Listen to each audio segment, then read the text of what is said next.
Last year, you had the time of your life. Amplia!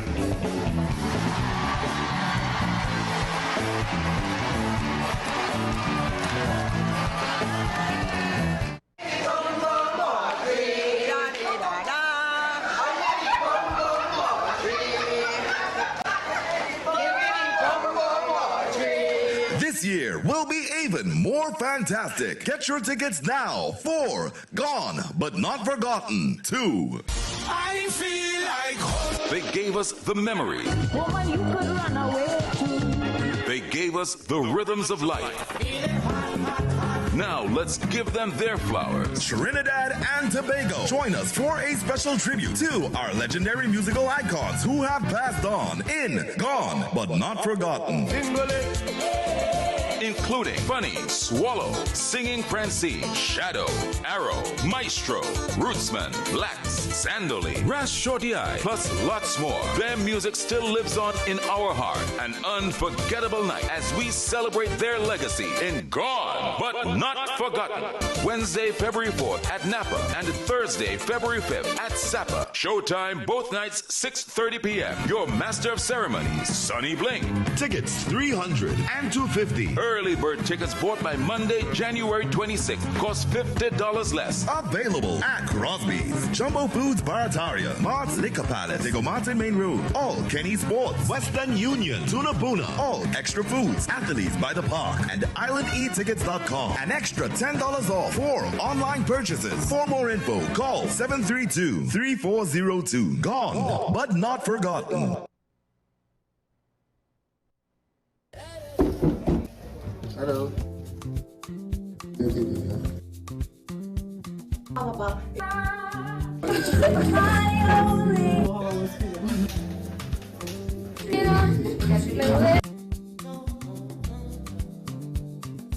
Welcome to Cover Star. This is Advanced Dynamics, where it all happened, the scene of the grind. For 4 days in December, this 22 by 30 foot studio turned an idea on paper into real-life reality TV. When these doors were shut behind performers, it was truth time. No audience, no applause. Just the cameras, the crew, and the ones who comment. Our mission is simple: bridge generations and genres. Jog our collective cultural memory. You're inside Cover Star, where music history meets its next voice. On WESN, the content capital. As you come in. Long time I see you. This station complete. Ready for children party. Mommy! Jay, you can't go nowhere with these children. And you know you can't depend on Kevin neither Steven to see about them. Yeah, total waste. So I supposed to stay home whole time? Jada is 12. She could see about that. You just leave Jada to see about Kia and Kayla. I thought it's your mother or your sister. Who? Them always busy. Jada could handle that. She cooking and cleaning a long time. And the next two, better know what time it is. It's only me, you know. I will talk to my mother. She just home these days. She will make sure the children okay. Alright. Let me see the moves for later. Before you ramage, make sure the children okay. Call 996 to report all child abuse now. A message from the Children's Authority of Trinidad and Tobago.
WESN.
It was like any other weekend.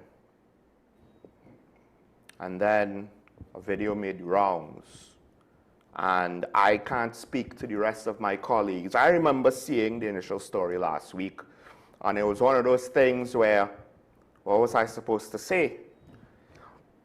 I practice giving the police the benefit of the doubt. When there's an incident and the police say they were fired upon, I'm willing to believe them. The problem is, on some level, subconsciously, I realized that it was a situation where not only was I displaying a certain level of trust that other people might say is unwarranted, but I was asking other people to try and show that level of trust too. Now, I never said that all the police are good boys. They're all good boys. No, I have come out and pointed to the facts. It is alleged that there's extrajudicial killing. It is alleged that there are overzealous police. It is alleged that there are things like quotas when it comes to tickets and citations and the like.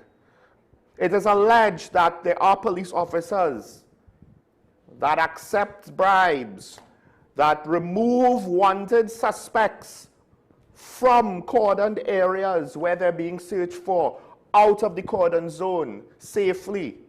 It is alleged that the police seemingly cannot investigate itself. It has shown an inability to deal with any sort of high-profile investigation.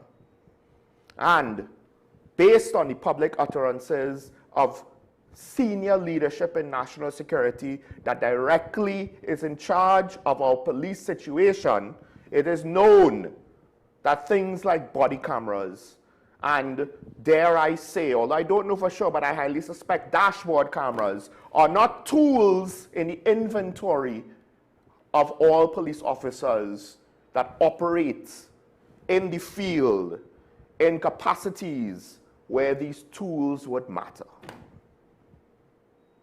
It is alleged that certain officers got away with murder throughout various points in history. It is alleged that in the past there were a group of police officers that maybe took the law into their own hands, and it had a very famous name. It is alleged that the US wanted new units to be made from scratch and vetted, because it is alleged that they didn't trust elements in our own police service. All of these things in the back of my mind. And yet I was still willing to give, generally speaking, the TTPS the benefit of the doubt.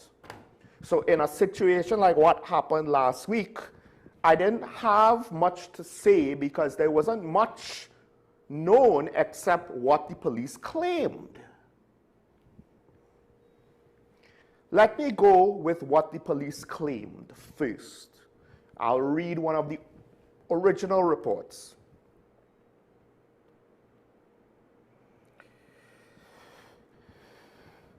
A police chase began in Maloney, resulted in one of the fleeing suspects being fatally shot by police and another being injured. Up to last night, neither the deceased nor the injured man had been identified.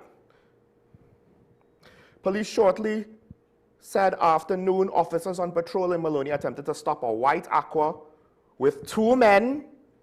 The men instead sped off. They wanted to stop them for questioning. Didn't say for what. If it was a road traffic stop or something else, they just wanted to stop two men for questioning. The men instead sped off, prompting a pursuit. The chase ended at the Bassey Street extension where the driver lost control and drove into a shallow ditch. Police were armed with high-powered rifles and said they returned fire after one of the suspects allegedly shot at them.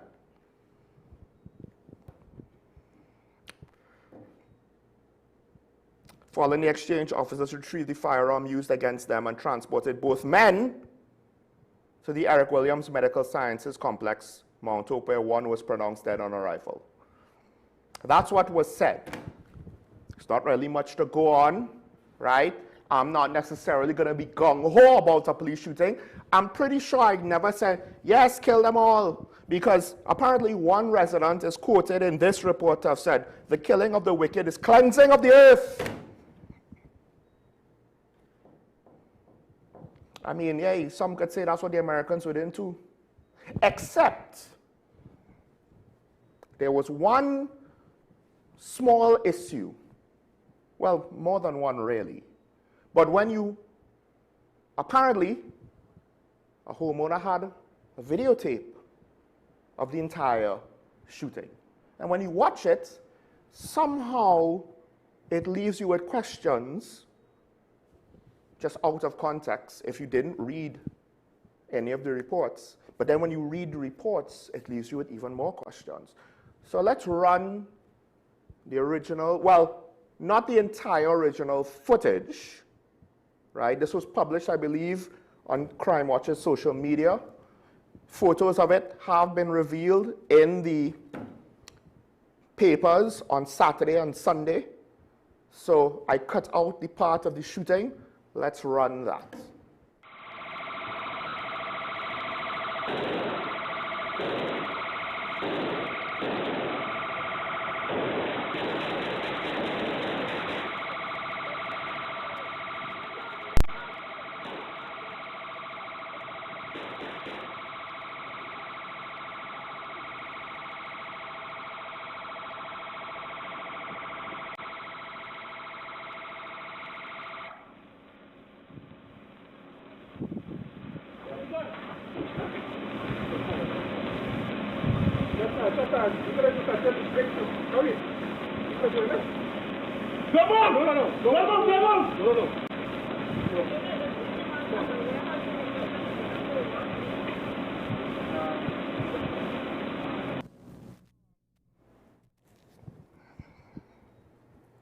It was one of those moments where when I first saw this tape,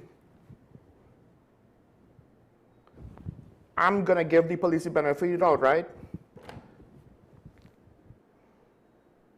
Things happened so fast, to be fair, I had to rewatch it. Because they started firing so quickly. So I had to double check. What did I miss? Because it seemed as though they just started shooting. That was my initial reaction. They just started shooting at the car. What did I miss? I was expecting maybe, all right, maybe something happened that I couldn't really see, that maybe the officers could see. What I did not expect was the driver putting both his hands and his head out of the window. Now, let me reiterate the reports. The report said they returned fire after one of the suspects allegedly shot at them. Now, when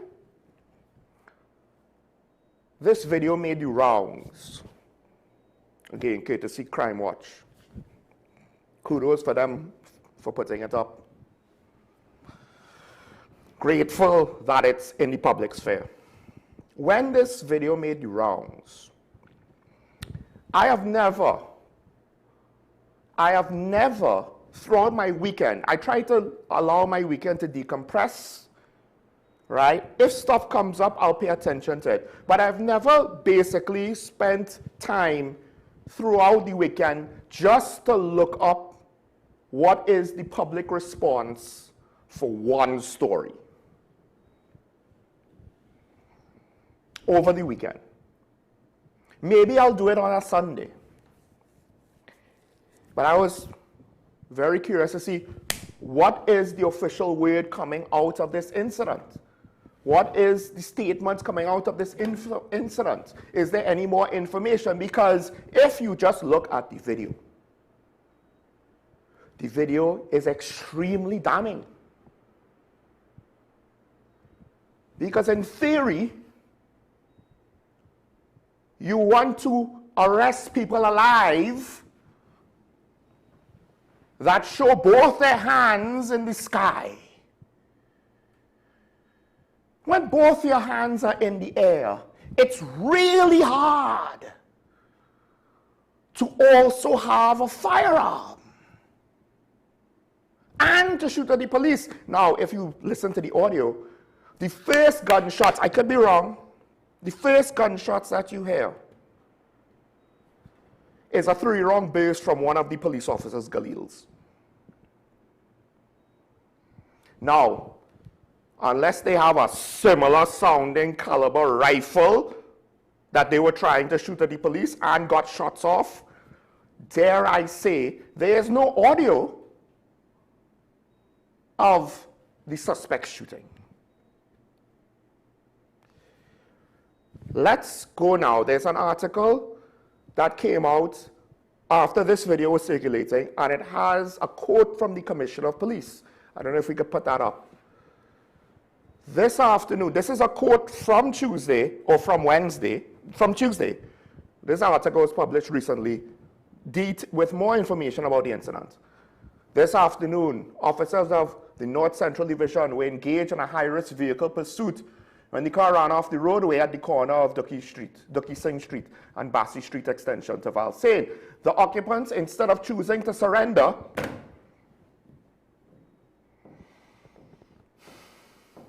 instead chose to challenge my officers. And acting in accordance with the use of force policy, my officers responded likewise.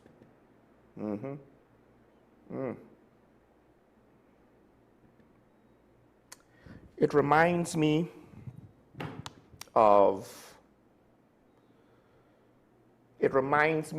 the situation with P.C. Gilks.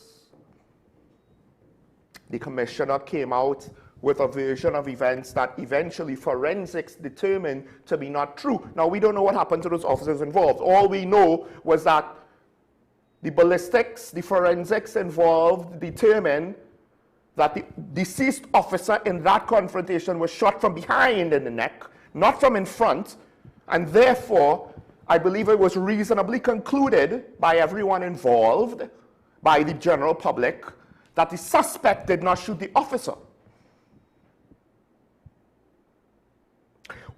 There's speculation, at least on my part, in that situation, the implication being the officer shot and the suspect did not shoot. It just so happens that instead of killing the suspect, one of their own was hit in the back of the neck and died.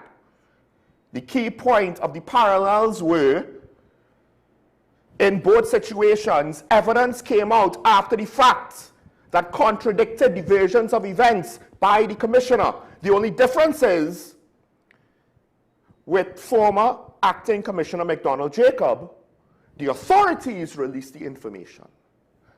Regardless of whether or not he had anything more to say on the matter, it came from the authorities. They were willing to put that out there. This came from, seemingly, a residential camera. And as far as I'm aware, the commissioner could not be found to comment further on the incident.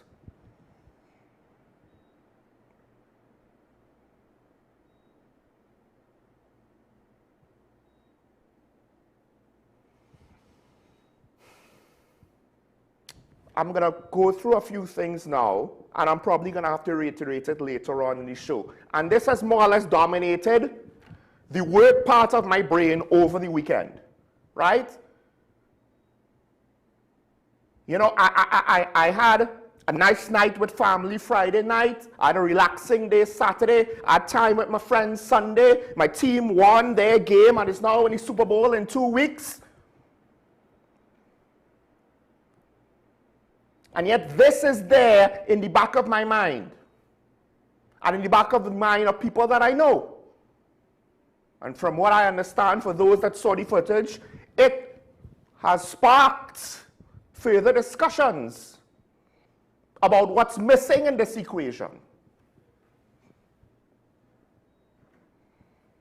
But before I get into what's missing in this equation, let me say this up front. First of all, we have no idea what, let me get his name, because we have his name. Let me get his name. Joshua Samaru, age 31. He is almost 11 years younger than me, first of all. We have no idea what allegedly he did or did not do. They didn't reveal that to us. Similar to how when former Commissioner earlier Christopher was arrested, they can't reveal to us yet what law she allegedly broke. So, in this situation, all we know is that they wanted to stop him for questioning, and he ran. And of course, a lot of people are going to say, why did he run? I have literally just seen over the weekend, in an unrelated foreign incident, somebody run from the cops over not having a valid license and driving without a valid license. And they ran from the police because they refused to get out of the car.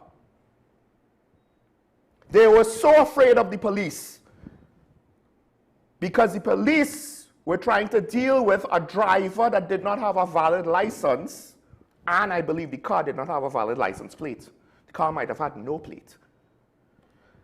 That they ran into two people or caused the death of two people with reckless driving trying to evade the police. So if you think the only reason why people run from the police are if they are guilty of some major crime, guess again. People will do stupid things. We don't know what it is that Mr. Samaru has potentially done. The family is claiming he's not involved in crime. For all we know, they pointed guns at him, and that's why he ran. Now, let's assume he is a criminal. And he did shoot at the police before he went into the ditch. I'm fairly certain shooting at the police, letting time pass, and then putting your hands up, the police are no longer justified, I would imagine, on still shooting at you to kill you. But yet, I have not seen, and I could be wrong, but I have not seen photos of the alleged gun that they recovered from this incident. Usually, oh my gosh, officers recovered a firearm. That's a whole new story. That's a whole new story. You would think officers recovered a firearm and police involved shooting, they would have photos of the firearm to distribute to the press. I haven't seen it. Maybe it's just because I wasn't looking.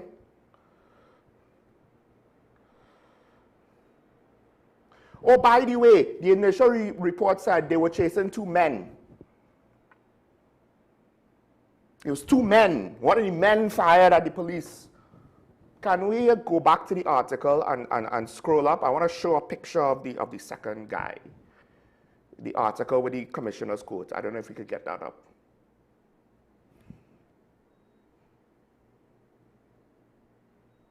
Yeah.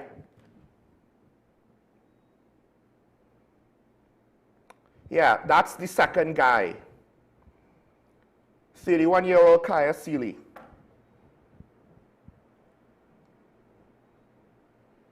Now, at that point, I'm not entirely sure exactly how that error was made in the publication. And it might be a minor error, but I just find that interesting that somehow the press were told that it was two men.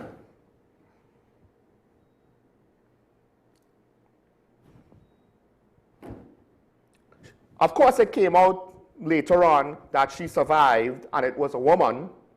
And now the family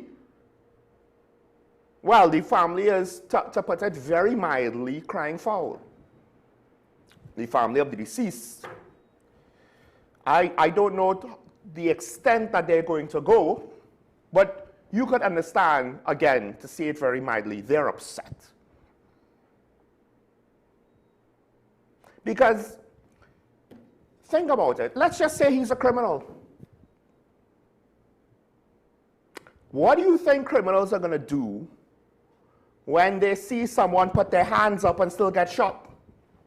Do you think that criminals in the future are going to have the notion, hey, maybe I should surrender? Because for all we know, this is more common than we think. And for all we know, the criminals might say, well, if I'm going to die anyway, I might as well fight back. But you know what's missing in this equation? Other angles of video. I wonder why. I wonder why. But before I go on, for those who might not have seen it, I'm going to be replaying this because to me, listen, I understand there's other stories that might have captured the attention of people. Maybe I'm late on this, right? Maybe I'm very late on this story. But hey, I have the video, now I have video evidence. Let's see, we have a slightly zoomed in version. Let's see that again and we'll take a break and we'll come back on Talking Point. This is Sean Michael Small. Let's run the more zoomed in version.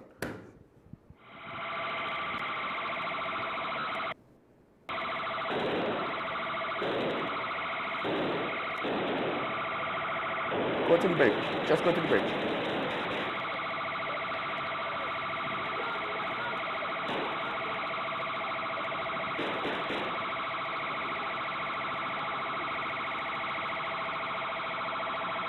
Hands up! Hands up! Don't shoot! Hands up! Don't shoot! Hands up! Don't shoot! Hands up! Don't shoot! Hands up! Don't shoot! Hands up! Don't shoot!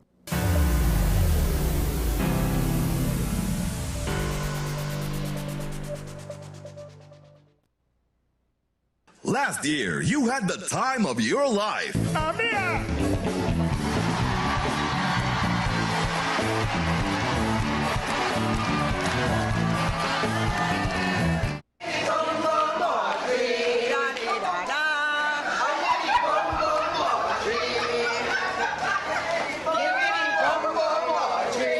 This year will be even more fantastic. Get your tickets now for Gone But Not Forgotten 2. I feel like home. They gave us the memory. Woman, you could run away too. They gave us the rhythms of life. Now let's give them their flowers. Trinidad and Tobago, join us for a special tribute to our legendary musical icons who have passed on in Gone But Not Forgotten. Including Bunny, Swallow, Singing Francine, Shadow, Arrow, Maestro, Rootsman, Lax, Sandoli, Ras Shorty Eye, plus lots more. Their music still lives on in our heart. An unforgettable night as we celebrate their legacy in Gone But Not Forgotten. Wednesday, February 4th at Napa and Thursday, February 5th at Sapa. Showtime both nights, 6:30 p.m. Your master of ceremonies, Sonny Bling. Tickets $300 and $250. Early bird tickets bought by Monday, January 26th. Cost $50 less. Available at Crosby's, Jumbo Foods Barataria, Mart's Liquor Palace, Digo Martin Main Road, all Kenny Sports, Western Union, Tuna Puna, all Extra Foods, Athletes by the Park, and IslandEatTickets.com. An extra $10 off for online purchases. For more info, call 732-3402. Gone, but not forgotten. Hello.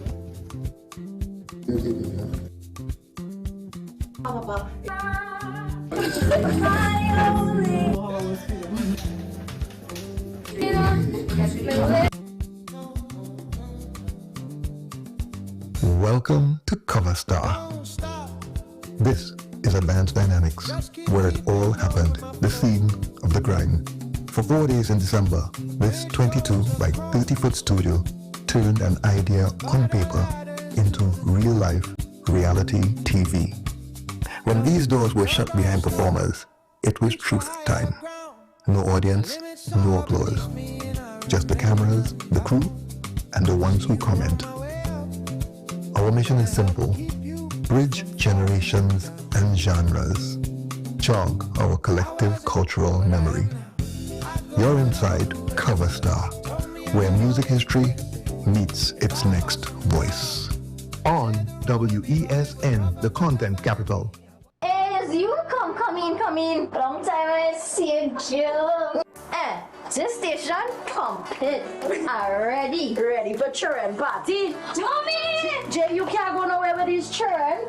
And you know you can't depend on Kevin neither Steven to see about them. Yes, total waste. So I supposed to stay home the whole time? Jada is 12. She could see about that.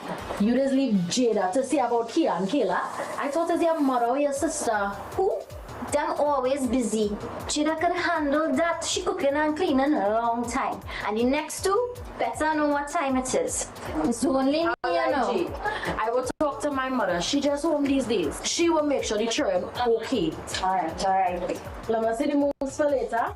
Before you ramage, make sure the children okay. Call 996 to report all child abuse now. A message from the Children's Authority of Trinidad and Tobago.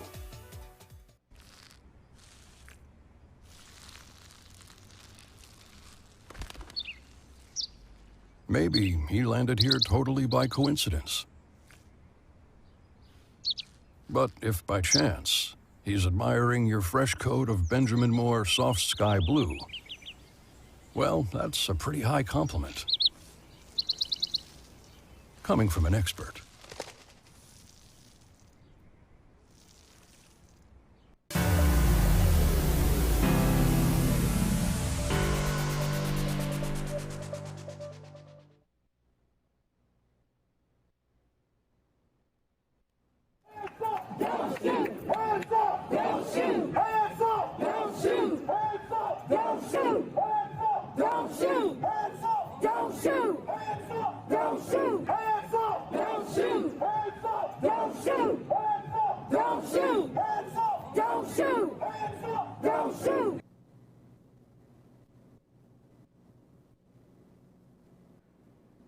It might seem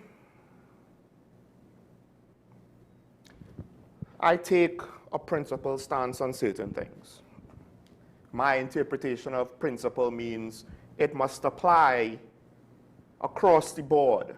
I don't have the luxury of saying rules for some and not for others, rights for some but not for others. Our entire system of criminal justice is predicated on things like innocent until proven guilty, the due process of law.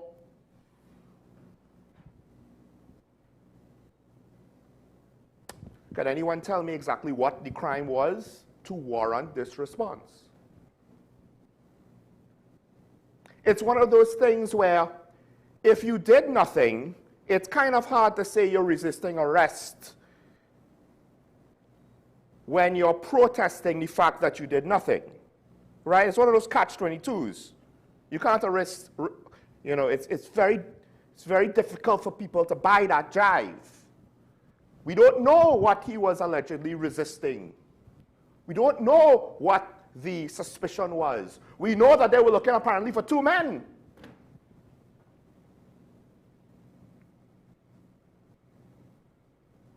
And we know that the version of events that was initially presented to us does not track with the video.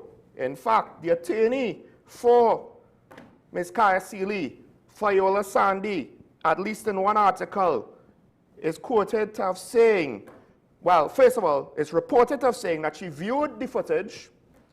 It appears consistent with the account given to her by the young lady who was injured in the hospital.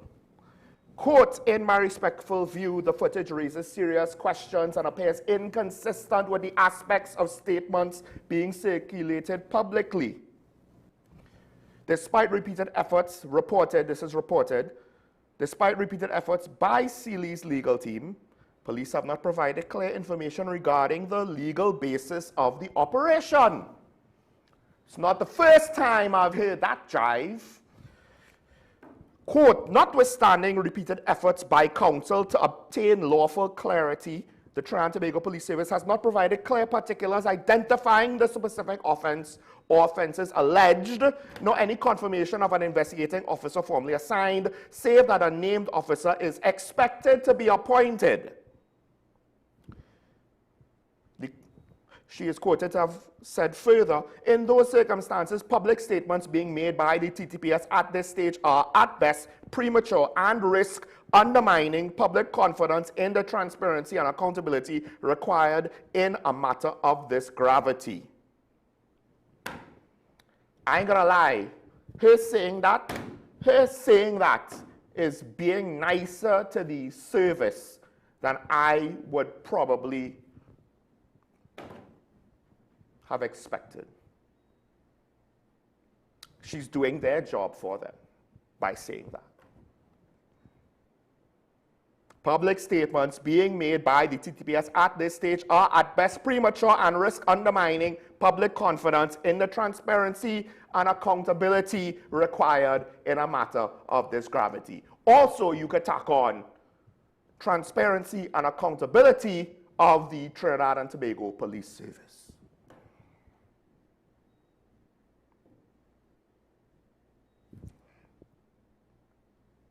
You see, everyone assumes that if the police shoots at someone, they have to be a pest, they have to be involved in something. They somehow deserve to die. And yes, technically speaking, if someone shot at the police, they deserve to get shot back. Whether they die or not depends on a whole host of circumstances.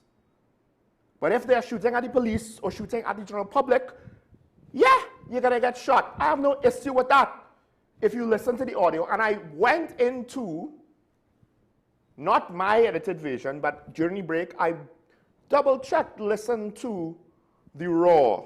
You could hear the sirens, you could hear the car hit the wall as it goes into the ditch, and then you hear the 3-round burst of the first Galil. At no point do you hear any other firearm. Then you hear more 3-round bursts from Galils. Then you hear the police officer's pistol. At no point do you hear any other firearm. Now, if you want to say that the passenger had the gun and they saw the gun, and yes, in theory, if someone brandishes a gun, I have gone on the record recently to say the police don't have to wait on you to shoot. If they have a reasonable suspicion that you're about to fire, they could shoot first, right? It's about defending themselves and the general public. I'm not gonna wait on you to shoot me before I think I have a right to shoot you. Because it's one thing if it's a punch. Yeah, I could wait on you to throw the first punch. I don't necessarily want to wait on you to fire the first bullet. However, the one monkey wrench in that whole narrative is Mr. Samaru's hands were clearly up. He had nothing. And yet, it seemed as though they didn't care about their line of fire. So he got shot. And on one hand, there's the whole thing about them saying, don't move, don't move. Or one of the newspapers report them saying, give up at some point. But essentially, these aren't small guns now. One newspaper has counted as 19 rounds fired. It's relatively point-blank range. These rifles are accurate at distance. It's not hard to hit a human target. A car door is not cover. Those rounds are going through that car door. He's a sitting duck. He's a fish in a barrel. She's a fish in a barrel. The only reason why all of the bullets might not have hit them was if they missed, or if the bullets hit him and the course of going through his body, their trajectory was deflected away from her. So if she had a gun, because his hands were visible, and we didn't hear any gunshots before he stuck his hands out of the window.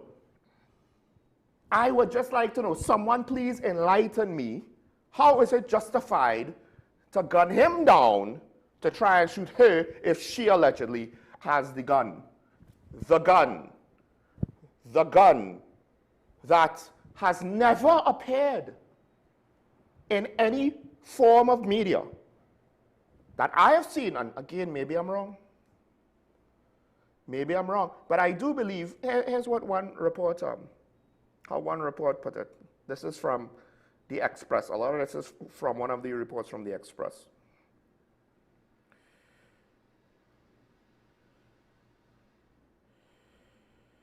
The footage does not show a search for or discovery of a firearm in Samaru's possession. Yeah, because one would think if he had a gun in the car, one of the things that they would do while taking him out of the car, while taking her out of the car, is maybe securing a handgun or any other firearm. You know, take a glove, take it out of the car. Because they, you know, I think throughout the footage, she's still in the car. Why are you going to leave it there?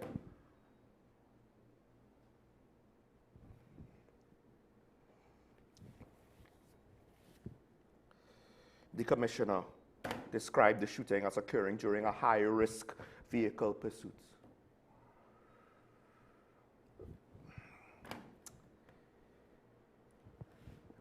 So here's the funny thing. What did I say? I, Sean Michael Small, say with regards to the trust and confidence for Trinidad and Tobago police. I said body cameras will help protect the trust and confidence of the TTPS. And what did the commissioner do? Oh, well, we ordered some cameras, but in our estimation, they're too expensive, so we're going to not go with that. And what did I say at the time?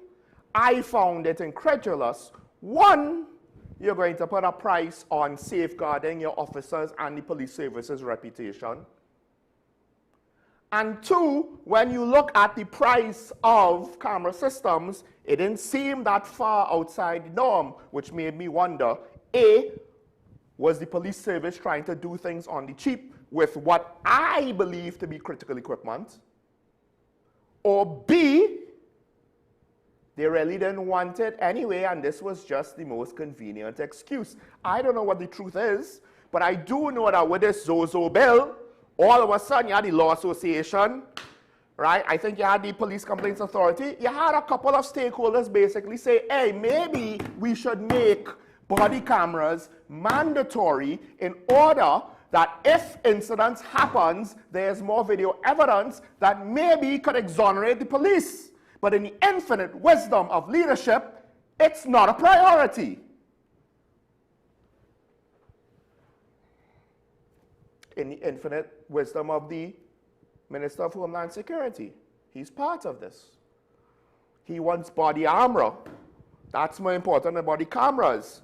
What did I say when he said that? Why not both? Because, let me see if I can pull it up, right? My mind has been going in a million directions over this thing.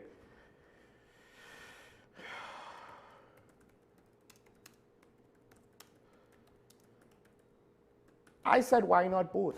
Why are you putting a price tag to what I believe to be critical equipment, right?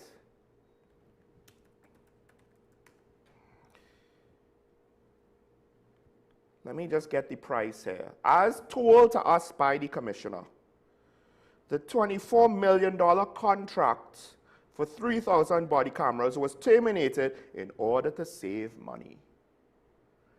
Because in his good conscience, an $8,000 for a body cam, here's the conclusion that we came to. You're not just paying for the camera. You're paying for everything to make the system work. Because I believe the price of the cameras, you could get cameras for $2,500 to $3,000. The commissioner is correct. But the system is not going to just cost, when you add all the other things up, $25,000 to $3,000 per camera. It doesn't seem so when you look at what other jurisdictions pays for their cameras. But think about it now. I guess human life has a price tag. Or the reputation of the service has a price tag. And $25 million, that's too expensive to safeguard the reputation of the service. According to the Minister of Homeland Security, body armor was more important than body cameras. And I tried to make the claim, you know, body cameras might actually be more important to the individual officers than body armor. Body cameras might be, Minister of Homeland Security. And you want to know what I will now use as my exhibit A?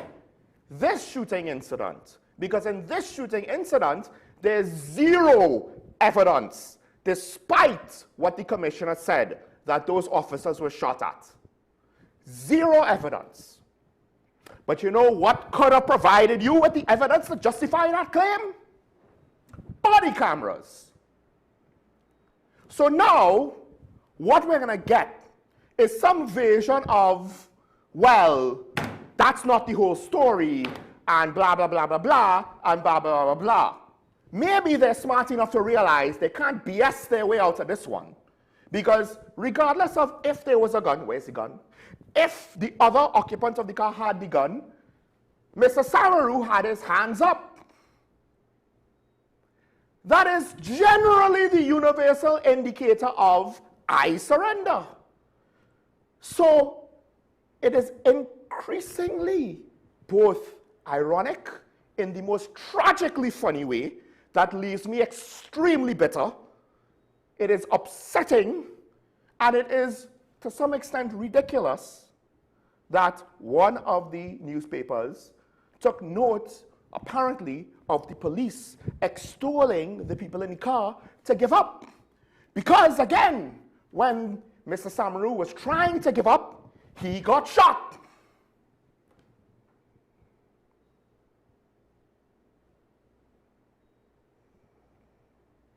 So I would like to know, where is the infinite wisdom of our Minister of Homeland Security and the current Commissioner of Police?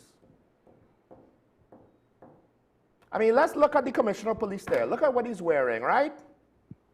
Let's not forget he's an intelligence officer. He's wearing the Punisher emblem. It's a law enforcement thing, right? To some extent, it's meant to make law enforcement, military people feel like, yeah, they're tough. I mean, a bad A, that's really what I want to say, but I can't say it on air, right? Ironically, if you know anything about the origins of that logo, the original wearer of that emblem, he himself might take great umbrage to this situation or situations like this. But he is also a symbol of vigilante justice. That's the shtick. That's the character. He's not always a good guy.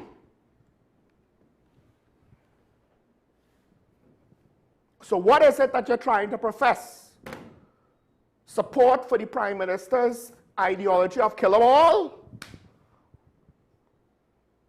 Or are you a desk jockey trying to borrow a tough guy image from a comic book character, like probably a lot of other operators around the world do, now that it's filtered down into the masses? Because at one point it was hardcore operators that probably wore it, and then people followed fashion. And we have a commissioner who, as far as we're aware, we don't have any accounts of him on field work. Maybe he has been in the line of fire, maybe he has not. But more and more, I am becoming less and less enamored with his capacity to speak and his ability to deal with operations in any meaningful way. Because, as far as I am aware, our commissioner has said nothing once the camera footage was revealed. Proper communication and leadership would say, I need to make a statement, but I guess we should be appreciative that he has not tried to do damage control, because it seems as though, based on his lack of words, the truth is no better than the limited narrative that the footage provides. And again, now we go back to the Minister of Homeland Security. I don't want to hear nothing about how we're being unfair. You know what's unfair? Getting gunned down when your hands are up. And it wasn't like he tried to put his hands up as he was being shot. His hands went up, and then the three-round burst started. I don't know about you. I don't feel comfortable with police having itchy trigger fingers. I have defended the Minister of Homeland Security. I have basically defended him against people who want to call him stupid and all of that nonsense. I'm not going to say that he's stupid, but I'm saying that he said stupid things. He made stupid decisions, and now he has contributed to a situation where, how am I going to, in good conscience, how am I supposed to look into the mirror and proceed from this point onwards to tell people to give the TTPS the benefit of the doubt whenever they see a report about a police shooting that the family wants to dispute? How am I supposed to do that now? Because it's not as though this is the first incident that's questionable. This is just the first incident that is plainly blatant. This is not the first time we've basically heard some version. Well, we didn't hear it, but I would imagine that the people involved were doing whatever they could to get the story right. He had a gun, he shot at us, we shot him back, get the story right. Oh, wait, look at this. That is essentially point-blank range for those weapons. Look, and Mr. Gung-Ho there, so wants to continue shooting. His Galil jams, I believe it's a jam. He's not trying to reload. They didn't shoot that much rounds. So he pulls out his pistol to continue shooting. I don't know. If you pump about 10 to 15 rounds of 5.56, if I'm moving, it's probably because I'm in pain. And potentially, we have no idea if he was hit in the head. How am I supposed to trust in this? How am I supposed to trust in this? Maybe if you had body cameras and a dashboard cam, you might have had more footage to give us more information.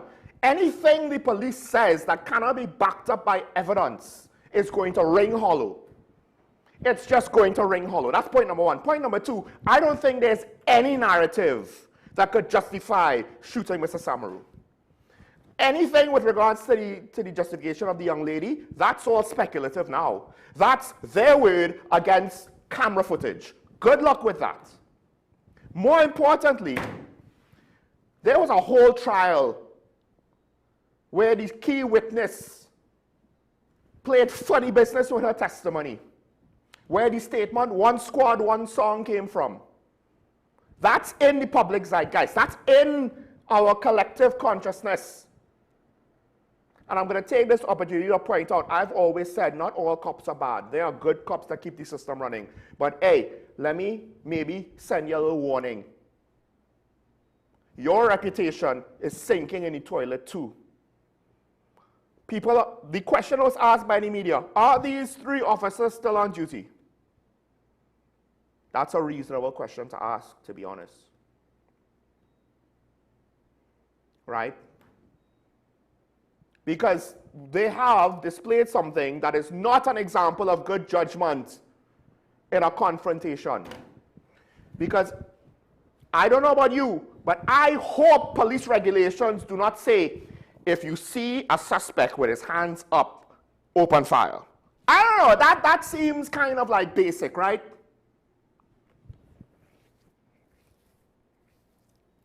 So now, where are the other cops? I say all cops aren't bad. Where are the other cops? I know teachers can't speak out. They have a gag order. During COVID, most of the public health doctors can speak out. Only union people and association people could have spoken under that umbrella. The rest couldn't speak out. You know, public servants can't speak out. They'll lose their job. But at this point, on some level,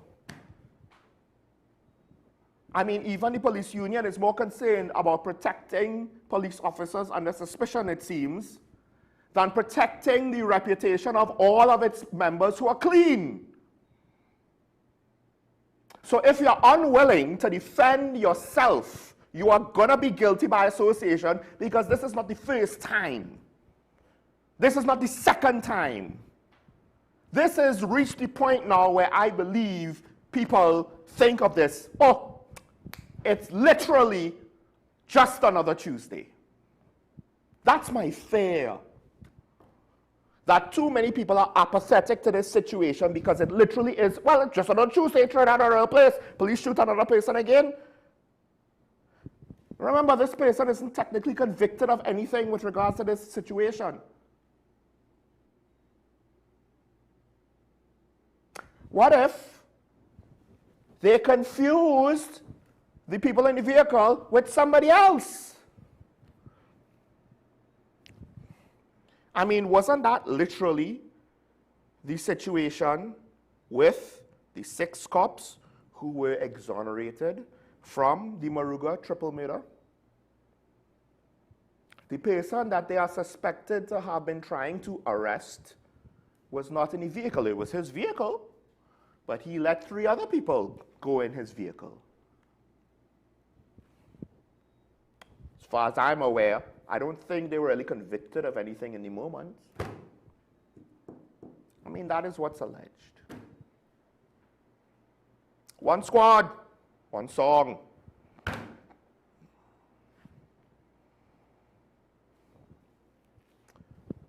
What happens if you just resemble a guy that the police want for questioning? We don't know why he ran. It could have been because he was involved in high crime, or it could have been because he panicked and maybe, you know, he had, a little bit too much more weed than he's supposed to on his person, I don't know. Maybe he had hard drugs, I don't know. Maybe he had an illegal pet, I don't know. Maybe he had an expired license. Maybe he was just paranoid. I mean, I guess if he was just paranoid, I guess in hindsight he had rights to be paranoid. We don't know why he ran. That's not a justification for shooting a man whose hands are up.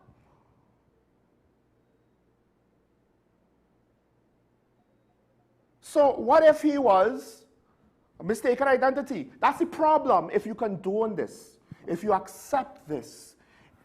The assumption is it's going to be limited to criminals. But here's the issue. The whole premise of the situation is that it's being done without the burden of proving that the individual committed a crime. To say or to think that innocent people will not get caught up in such actions where you take shortcuts is hilariously misguided. So, of course, sometimes when I speak about this, people are like, why are you defending the criminals? What is he convicted of to justify the shooting? Tell me. They can't even tell us what he's suspected of. I understand that you could do things to escalate a situation. I would always advise not to do those things. But geez.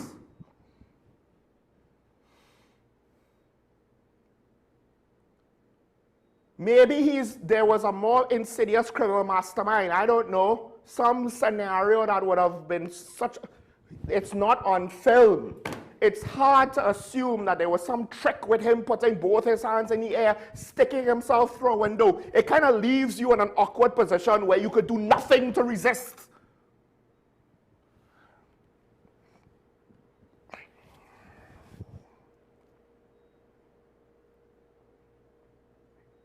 There's an article, the AG apparently is reported of saying that we have been grappling with rampant gang-related violent crime for more than a decade. Telling the second Pace Attorney General Roundtable in Barbados that the country is not a zone of peace. Well, I mean, those are technically military-style weapons. I guess he's right. Gang violence is widespread. Some people think the police acts like a gang. One squad, one song.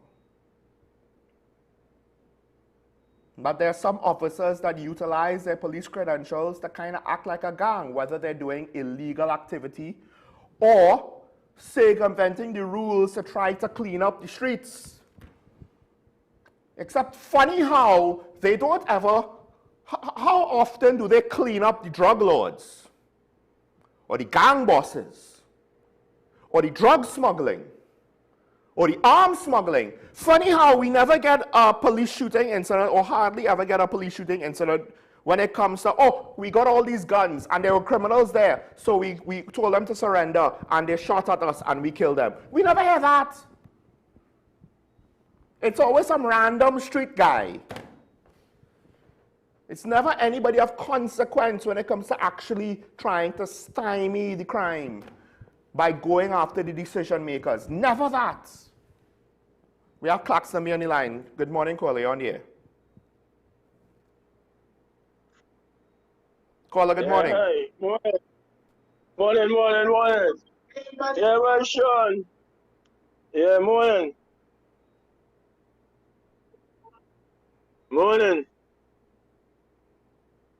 Yeah. Mute your TV, caller. Talk Well, to Sean, me on the air. That is the starting what would I say, kill them all. But we know we've been having these police incidents, not now.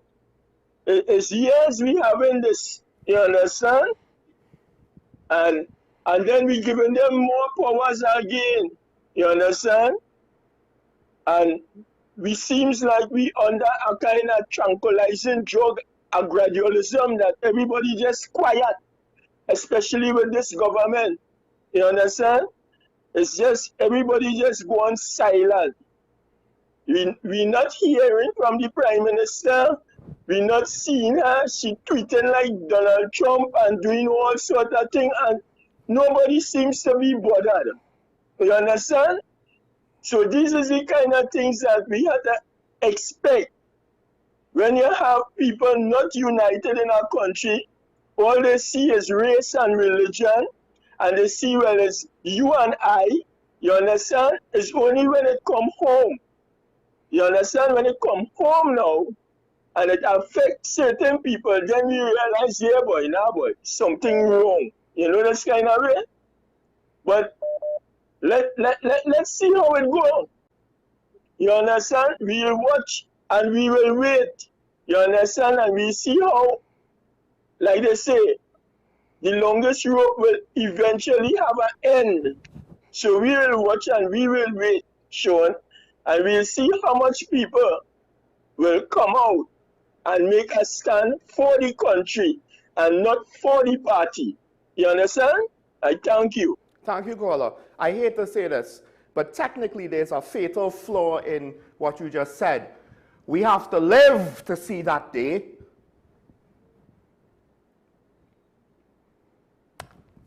Let's go back to the AG's comments. He's quoted to have saying Trinidad and Tobago was not part of a zone of peace. Peace is not the absence of war. It is a state of harmony and well-being. Well, hey, I could agree with that. I have no issue with saying Trinidad and Tobago is not part of a zone of peace. I have been on that side of that debate the entire time. That said, you want to know what's disrupting my state of harmony and well-being? Yes, gang murders that lead to innocent civilians being killed. And on some level, I'm not going to celebrate gangsters killing gangsters. But this also, Mr. Attorney General, affects my state of harmony and well-being. Arima on the line, caller, good morning, you're on the air. Morning. Morning, caller. Sean Michael Small. Good morning, sir. Morning. Good morning to you and Trinidad and Tobago. I want to add something. Add on to what you saying there, right? I watched the debate on the Zoso bill, and I am totally disappointed in all the politicians. That is the government, the opposition, and the independent senators, and I will tell you why. If a curfew is declared in a cordon that we see on a street, right? Where you have 3, 4, 5 houses. Students who have to go to school or who have exams. Persons who may have a medical appointment, or they have an appointment with the passport office or something. People who have to go to work. I ain't hear nobody mention anything about that. How are they going to be compensated? The government never gave thought to that. And what is funny is that when in opposition, they talk about everything is consultation. The one consultation and everything that the PNM government wanted to do. But now them in government, they're moving before behind because now they want to do things. And then after, when they realize the errors of it, talk about consultation. The next thing that bothered me too, I watched the private motion on the socio-economic impact of unemployment and the need for relief, right? And like these people in parliament don't get it, for educated people, You have a positive correlation with unemployment and crime. When unemployment go up, crime will go up. And when Dr. Dolly talked about education, she was upended by the speaker, who for God alone I would like to know how to choose this man. Because he can't understand that school absenteeism is directly related to poverty. So if persons can't work, especially single mother homes, they won't be able to send their children to school. Watch me, we parliament has become a joke, because them fellas not looking at the issues that they do. They're not thinking straight. They have a one-track mind like a Doberman.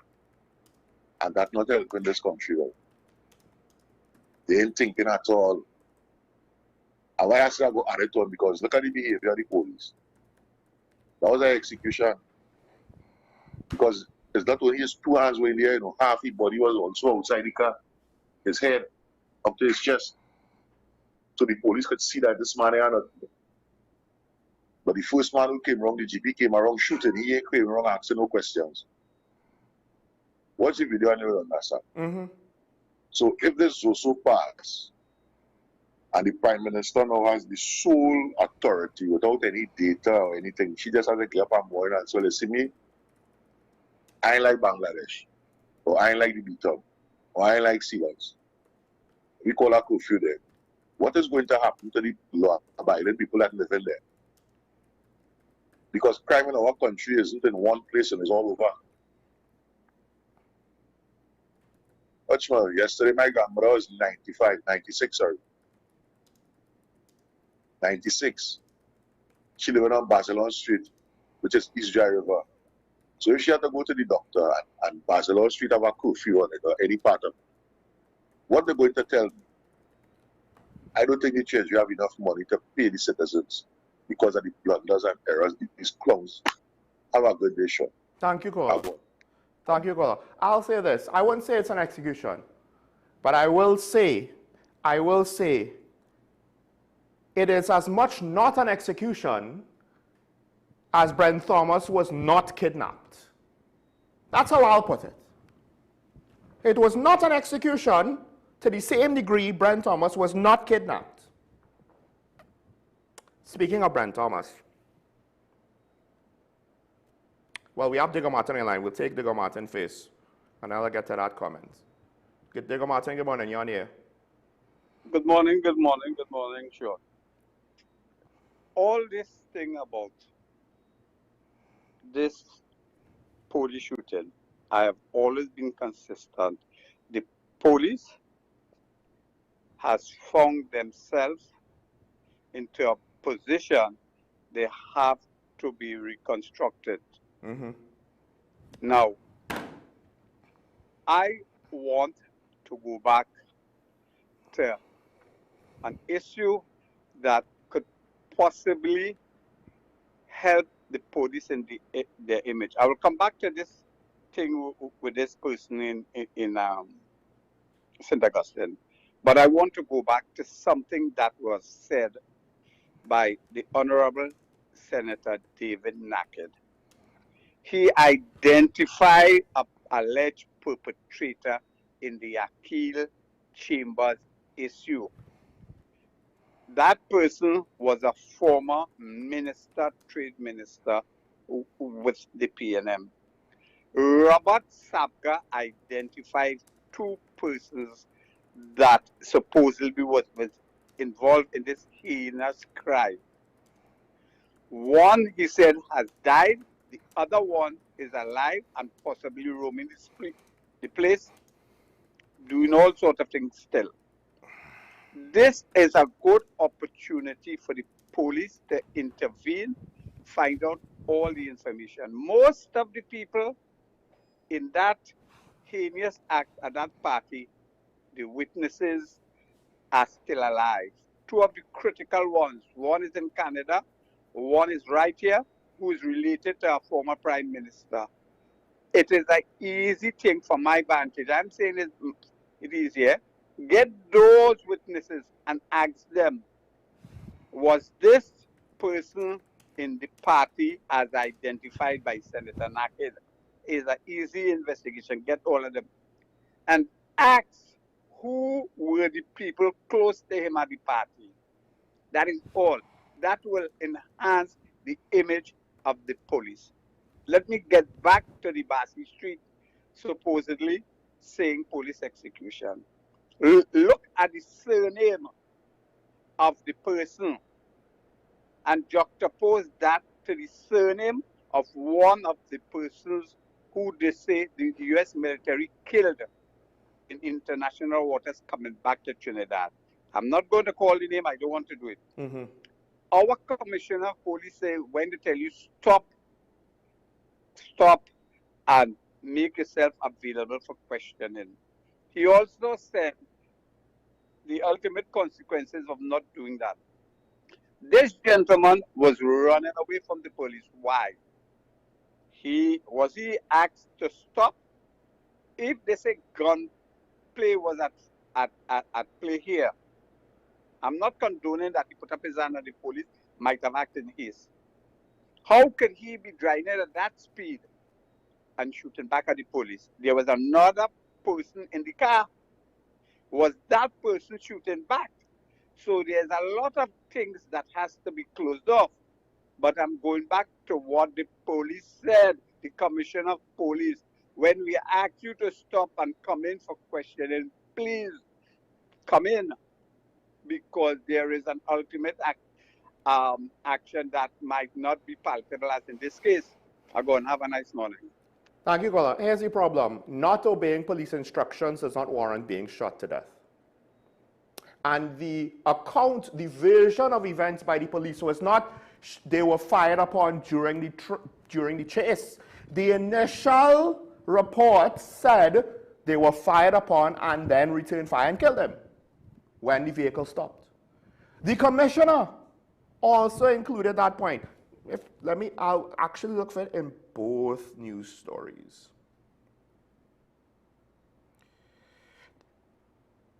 The chase ended when the driver lost control and drove into a shallow ditch. So based on the reporting, the narrative as the reporter, as the author of this article understands it, the chase ended. Police said they returned fire after one of the suspects allegedly shot at them. Now, given the evidence, it is hard not to ask the question, is that truthful? Nothing was said about being fired upon during the chase. Let's go to the commissioner's quote. Instead of choosing to surrender, they chose to challenge my officers. The commissioner said, instead of choosing to surrender. Now again, you could speculate that the young lady had a firearm, but no firearm has been forthcoming. So here's the thing. Let's go to the still image to sum this up quick. Let's go to the still image of the event if you can. Because instead of choosing to surrender, so apparently in his infinite wisdom, supreme intelligence, extraordinary tactical skill and judgment, putting your hands up is a sign of resistance, according to the Commissioner of Police of Trinidad and Tobago. My anger is not at the caller, my anger is being reminded of the nonsense that the commissioner said. Because he basically gave us the party line. The party line is, oh, they shot at him, he must have done something wrong. And that's my problem. The assumption of guilt. The issue is, in this situation, him trying to surrender blows that narrative wide open. We cannot police a society on the assumption of guilt, because at some point, all it's going to take is mistaken identity, and one of your relatives will be shot because of the assumption of guilt. If we cannot manage our situation properly, it will never be solved. What did the Minister of Defense say with regards to the ZOSO laws? They've had ZOSO operations all the time. We're just trying to get it a veneer of legality. We're going to cover under the law. Because the unspoken secret is, this is how they try to deal with crime. That is the implication. When you add up everything, we are incapable of policing. We are incapable of operating like a police service. So what we will do is, to try to compensate, there will be moments like this. There will be moments like this where we are potentially judge, jury, and executioner. Do not question it if you want crime to go down. But hey, you know what I find disappointing? You know what I find disappointing? Something like this happens in the States, and half the country goes up in arms. Because how dare the non-black cops do that in the States, in another country that we have very little direct knowledge of culturally, etc., etc. We just see some news and we go off. We go off on it, right? Fine. When it happens here, some of the unarmed people killed by police have criminal rap sheets. No one wants to hear that in their case. But in our case, well, he must have done something. He must have done something. He has to be guilty of something. It doesn't matter if he's guilty of nothing in the moment. He has to be guilty of something. You know, 5, 10, 15 years ago, he did something, right? Oh, the Americans are airstriking drug smugglers. Oh my gosh, they're executing these guys. You know, they are not surrendering, but they're being executed. When they're, after like the 3rd airstrike, all of the other guys in pirogues with suspicious looking packets, they apparently didn't get the memo. The Americans are bombing today. Maybe if we go out there, we should have a high expectancy to die by a Hellfire missile. But they went out anyway. But they're innocent. Oh no, they're innocent. I mean, everyone's saying, look at the fishermen, they don't want to go out to sea because they're scared. But somehow the guy's not scared to go out to sea with suspicious looking packets. They have to be innocent, right? And everybody's up in arms about the Americans and how evil they are. But hey, a local gets shot by police, nothing to see here. It's fine. It's fine. We literally tolerate things being done to our own citizens more than we tolerate it being done to other people's citizens. We tolerate our own law enforcement apparatus acting in a manner that is potentially unjustifiable,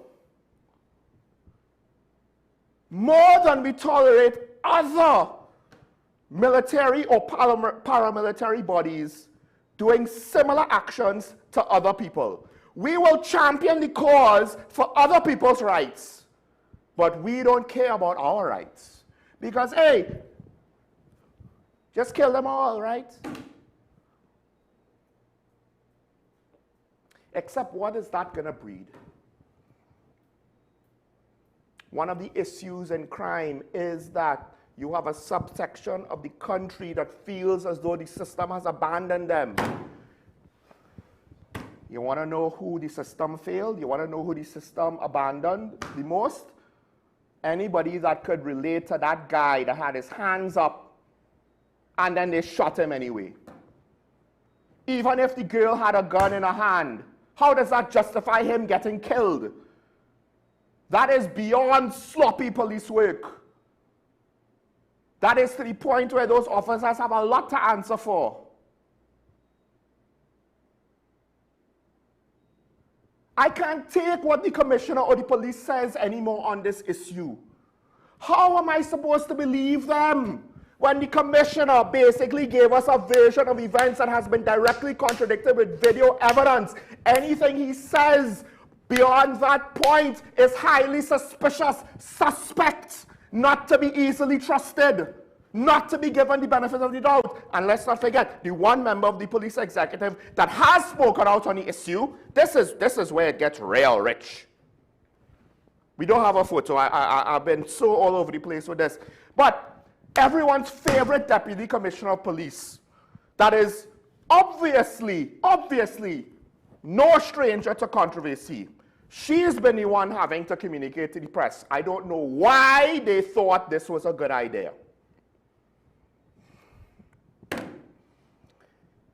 Quote, any loss of life during a police operation is a matter we treat with the utmost seriousness. And yet we do not see any sort of resolution to these things. You doing it behind closed doors does not count. Do not expect to get any kudos for things the service keeps under wraps. That's point number one. The TTPS will not comment on the circumstances surrounding the incident. That's very convenient. It was under active investigation. Assure the police service is committed to fully cooperating with the PCA. The PCA, as far as I'm aware, does not have any sort of criminal investigative power. It's supposed to be the Professional Standards Bureau. I don't know, unless it changed. I don't know when it changed, but my whole issue with the PCA is they have no teeth to ensure all the facts are thoroughly and impartially examined. Really, like it has always happened. Let's not forget, the PCA director has gone on record saying, we have asked for body camera footage of police shooting incidents, and we were denied. So, I am curious to see, well, in this case, there's no body camera footage, so, allegedly. I mean, is there? We haven't been told. Maybe there is. I would like to see it. Maybe it would behoove you to figure out a way to show us something, because from everything I have heard, I am under the impression that there is no body camera footage. The TTPS recognizes the importance of maintaining public confidence and assures the public that any findings arising from the investigative process will be treated with the seriousness they deserve and appropriate action taken where necessary. Responding to the PCA's call for body-worn cameras to be implemented, the DCP Martin said the service has consistently supported the use of technology that enhances transparency, accountability, and public trust. That is laughable. That is spin. I don't know what else to say. Because there has been no urgency to provide the police service with more body-worn cameras. None. None whatsoever. None. There's a price tag on the life of a citizen of this country. And not only is it in the eyes and perception of criminals a very cheap price, but apparently in the eyes of the police service and law enforcement, the price of a life in this country is extremely cheap too. Let's not forget,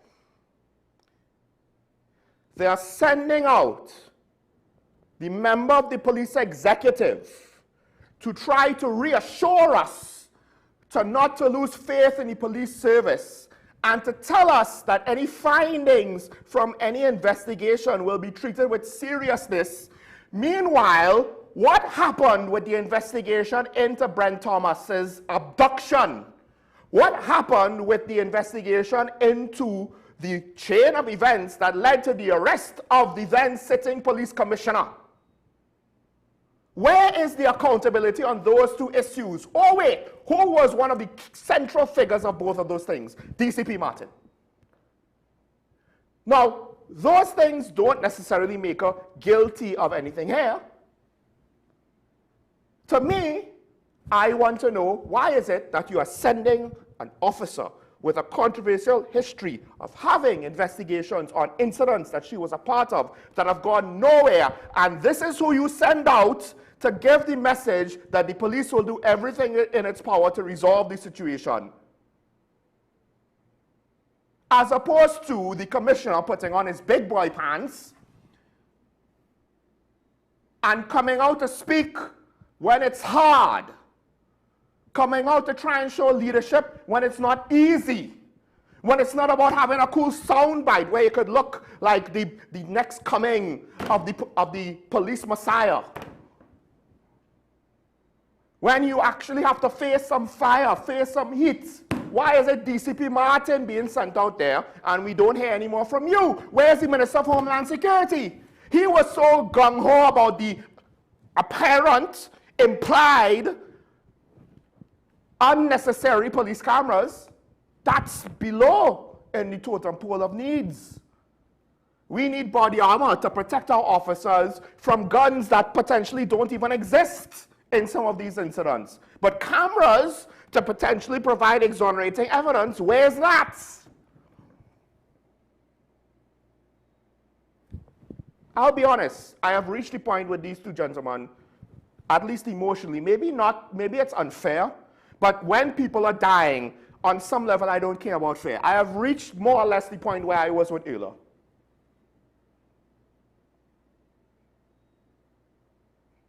This essentially is, for all intents and purposes, it might seem like Heinz was more of a disaster, but in practice, what is the different result? Somebody tell me, how is this current leadership of our anti-crime efforts more effective than Fitzgerald Hines and any of the commissioners he had?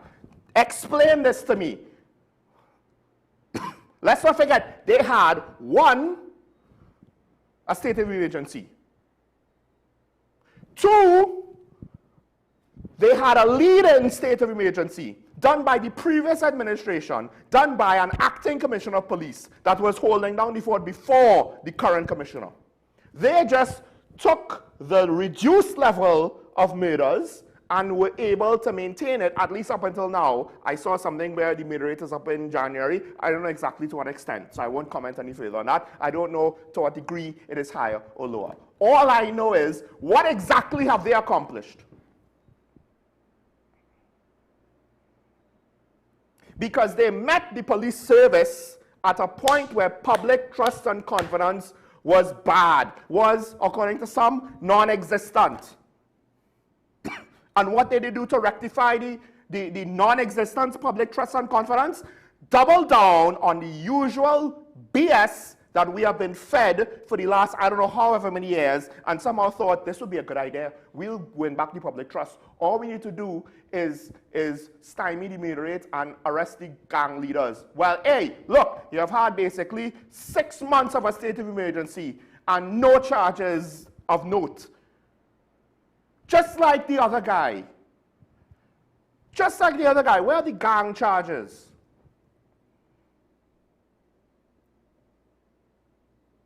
The moment we start being okay with individuals being killed in questionable circumstances by law enforcement, society will break down. And arguably, maybe we should be asking this.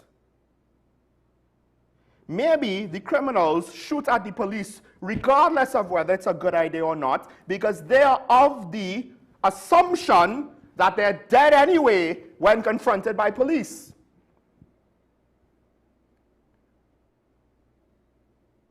Maybe the Minister of Defense is a prophet.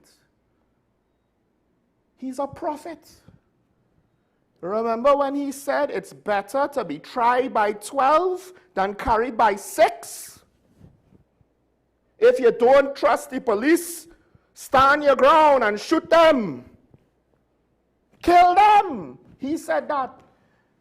And Minister Alexander to come out and say, no, no, you can't say that. No, don't do that. Hey, maybe he knew something we didn't know.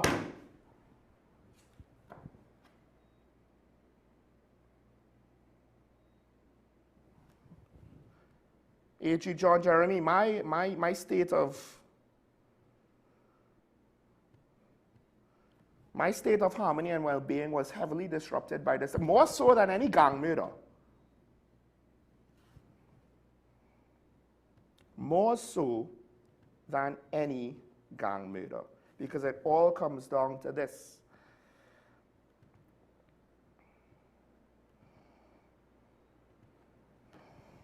It's that question I had at the end of that little clip. Quis custodiet ipsos custodes? Who watches the watchers? Because we have a police service that is essentially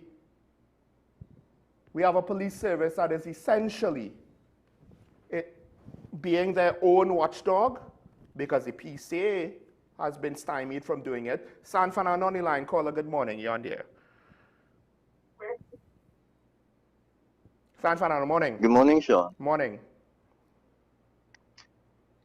You know, Sean, all this outrage about this incident, those two people were shot, one dead in that car. All this outrage would have been non-existent if it is there wasn't somebody at that residence or at that property on the left there that would have sent that footage to Crime Watch. All of this would have been non-existent. So it begs the question, has this happened before? How many times this has happened before? You keep hearing a lot of accounts where people contradict what the police said. And this is not now, Sean. This has been going on for eons in this country. I know of an incident when I was a young person in San Fernando where the police had shot a man. And what transpired after that took place, the man was running away from them. I had spoken to one of my friend's fathers who was a police officer, who was in charge of that. And this is something that, what you're seeing there is something that goes on in this country all the time with the police. When Mr. What's his name? When Mr. West, who was totally chastised after he said that by the police, when Mr. West said the biggest gang in the country is the police service. And they took umbrage when he said that. There was reason for him saying that as director of the Police Complaints Authority. Mr. Guevara had an issue with the price of the body-worn cameras because he won body-worn cameras from Amazon, not from professional organizations that deal with security matters. He want to buy body-worn cameras from Amazon because he just figures it's a camera you could buy and put it on. Trinidad and Tobago, it brought to mind, Sean, that issue with this when we spoke about the zone of special operations. What can happen in those areas that they designate zones of special operations and cordons, if it is that we don't have a backup, if police officers not wearing body cameras, if members of the defense force not wearing body cameras, what potentially can happen in those? I am sad that this happened, but I'm glad it happened to bring this to the fore and understand the perils that is awaiting Trinidad and Tobago with this zone of special operations if it is that it is not managed properly. And you can't trust police officers, in a lot of them. This footage is just an example of how broken the system is. And I thought Mr. Guevara, after the incident in Caranage, where the gentleman was shot and eventually they found out was the police that shot the police. We have to try and start to fix this police service. The gentleman from Diego Martin has been saying this for so long in your program. He called out the day of policing. He called that out. And from then, we have to try and fix this police service. I don't know how. Talking about it is the only way it seems as if the public can say something about it, short of protesting. This is so sad, Sean. Have a good day. Thank you, caller.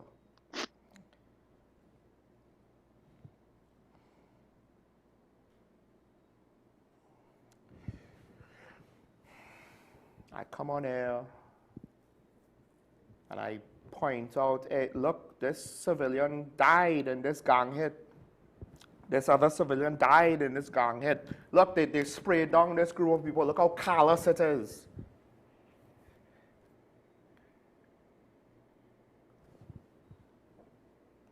Life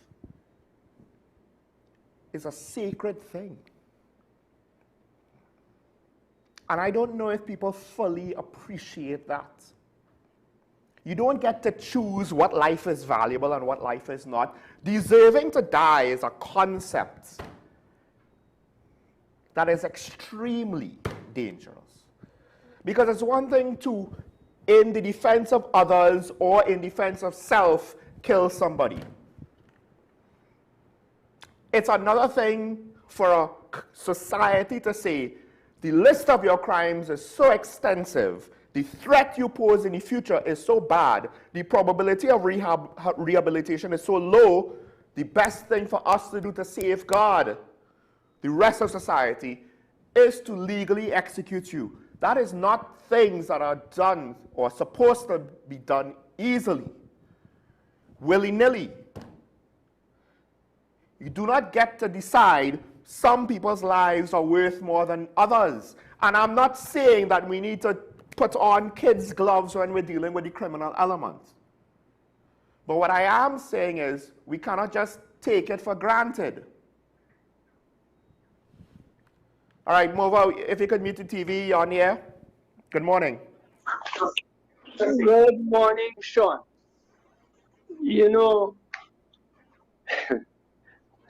as Mr. San Fernando just said, this, Sean, is something that has been taking place with the police service for years. For years. And I wonder if this situation right now would make some Trinidadians who still have been fooled, have been trapped by this great picture, this great hero status that was given to Randolph Burrows by the media and by the person who put Mr. Burrows on the show. You understand? This is a problem that has been going on for too long. And today we have thousands of citizens still, when a crime takes place, that's sort of extra violent and whatnot, bring back Burrows. Every time I hear someone make that statement, I'm like, will we ever wake up? Well, maybe this situation will wake up some of us to understand how long that the police service has been mismanaged.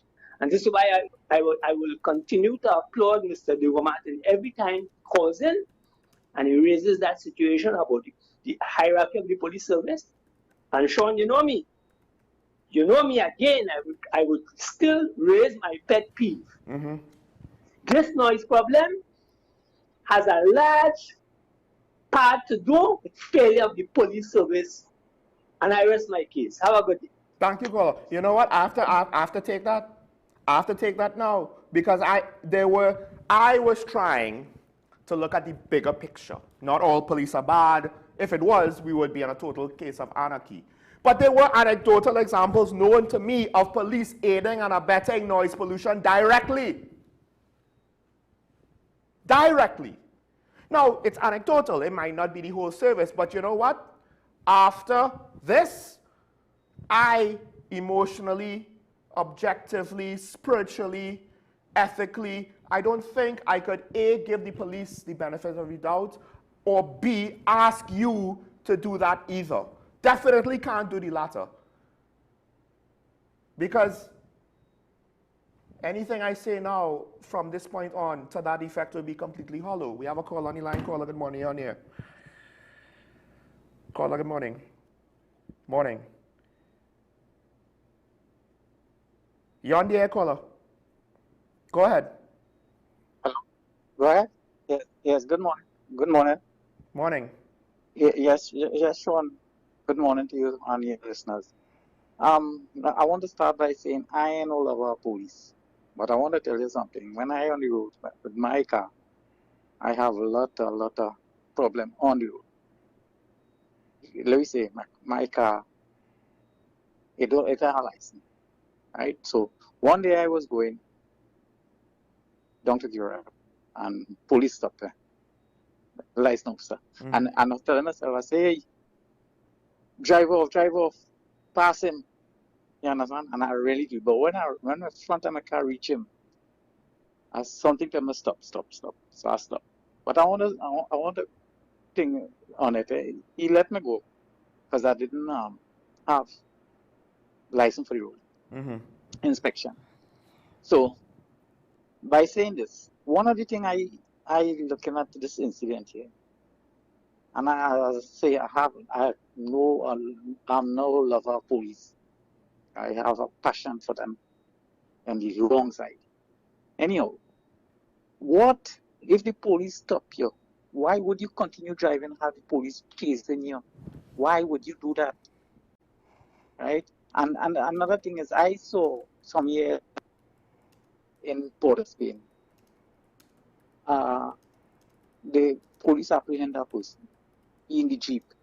And that man insists to come out. 4 policemen couldn't hold on that man. Why would you do a thing like that? If you say you're under arrest and the law say stop, you have to stop. Anyhow, thanks that I might take in. Why would you continue chasing? We have the police chasing you. That is a wrong. To start with, that is a wrong. Okay, thank you. Thank you, caller. Look, I understand that. The problem is that does not warrant what some people might call summary execution, because he's essentially surrendering now. So how does him running from... Look, I could understand where you running from the police could lead to circumstances that lead to escalation. I could understand you resisting arrest, even if you don't have a gun, could lead to circumstances where you could lose your life because the situation escalates further and further and goes more and more out of control. But the fact of the matter is, he was in a posture to surrender, and then he was shot. There is no way to say that in that moment he was either resisting, running, or threatening. And that's the problem. I understand people want to say, why did he run? But why he ran and the fact that he ran is technically irrelevant to him being shot. Because at the point in time where he could not run no more, he put his hands up, and the police, for whatever reason, and one of the potential reasons is they have itchy trigger fingers because they were scared. That is the not so nice way to put one of the contrarian positions that I have heard on the matter. Oh, he put his hands out, so they were concerned maybe he had a gun and so they shot him. It's like, if you cannot identify the fact that two empty hands has no weapons and is no threat to you at that distance, maybe you are not capable of conducting operations like this. And maybe you shouldn't be wearing a badge in the first place because he was unarmed.